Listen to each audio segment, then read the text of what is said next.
अजितदादांच्या राष्ट्रवादीकडून मलाही पक्षात येण्याची ऑफर होती. शरद पवारांच्या राष्ट्रवादीचे नेते एकनाथ खडसे यांनी हे वक्तव्य केलंय. तर शरद पवारांच्या राष्ट्रवादीचा कोणताही गट अजितदादांच्या राष्ट्रवादीमध्ये जाण्याची शक्यता नाही असं देखील खडसे यांनी म्हटलंय. ज्यावेळेस अजितदादा पवारांचा गट वेगळा झाला त्याच वेळेस ज्यांना जायचं होतं ते सर्व आमदार महाराष्ट्र विधान परिषदेचे ते अजितदादा गटाला गेले.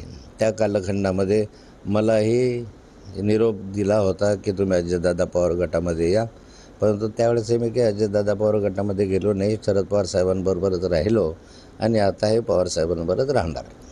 माझ्या सहित आता माननीय शरद पवार साहेबांकडे आहे आणि आम्ही असे आहोत की शरद पवार साहेबांचा निर्णय तो आमचा निर्णय, त्यामुळे जो काही निर्णय होईल त्या निर्णयाच्या अनुसरण आम्ही कार्य करू.